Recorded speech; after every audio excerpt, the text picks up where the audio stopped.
Okay.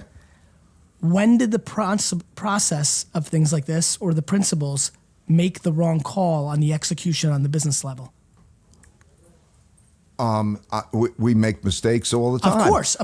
I'm asking you for the pattern recognition. So I'm listening. Okay. You're deploying. What it does is it shifts the probability of making mistakes. I understand.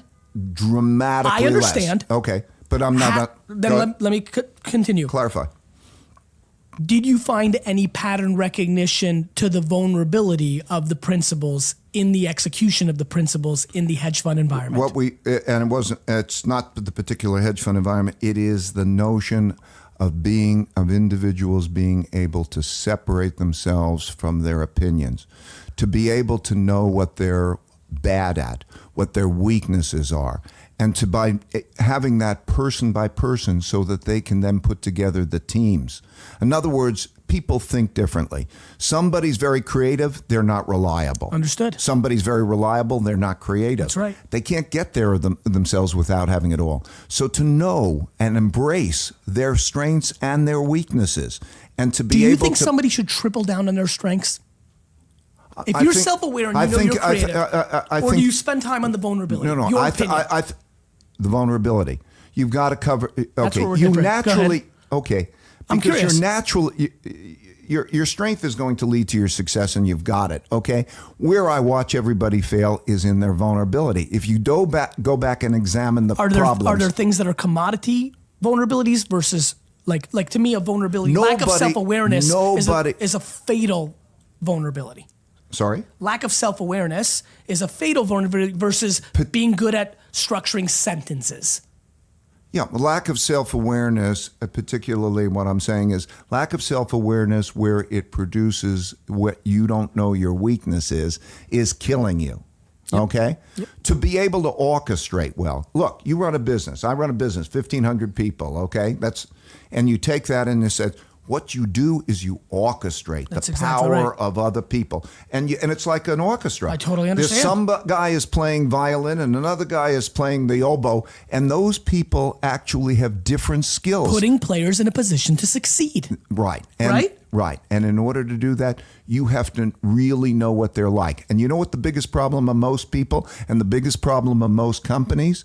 They don't want to really get at what people are really like. They don't want to look at their weaknesses. Of course That's not. the biggest source of 100%. failure. And it's therefore, if you know that, it's the biggest path to success. 100,000%. Do you believe that people are incentivized in the short term, which makes them close the eyes because they think they can get through the funnel all the time, right? It's like the same shit. It's like the first order consequences and the second order consequences. More often in life tricks you because the first order consequences are the opposite of the second order consequences. Meaning, if you look at it's like food. All the food that's delicious is probably bad for you, and a lot of them, it's and the food. True, man. And it's the exercise. Okay, and it ain't fun. I don't like it. The first order consequences are the opposite of the second order consequence. Right. A lot of life. It's almost like you're being tricked. And life is going to trick you. I believe that. You're going to go. The guy who goes after the first order consequences without regard to the second order consequences is going to be in trouble. I call it checkers and chess. Okay. People are always just doing the first. That's right. And so that is the key. 100%. That's why you have developed that instinct that we just talked about a little bit ago, where you can succeed from failure. A lot of people don't get this. Most people don't get this because they think failure. I don't want failure, but because you learned and I learned how to make the most out of failure, my instinct is almost failure equals success. Me now, too. That sounds dumb. No, it doesn't. Okay. I call failure it equals success. But it's true. Micro failures, macro wins. Right. Because you learn 100%. whatever you do. As long as it doesn't eliminate you. That's exactly. That's it. Exactly. If you don't get knocked out of the game, okay, keep playing, okay? You know how many fighters get knocked down in the first round and win the fight? A high percentage. It's just so interesting. Right. I love this shit so much, right? I believe in this. I believe in this tremendously.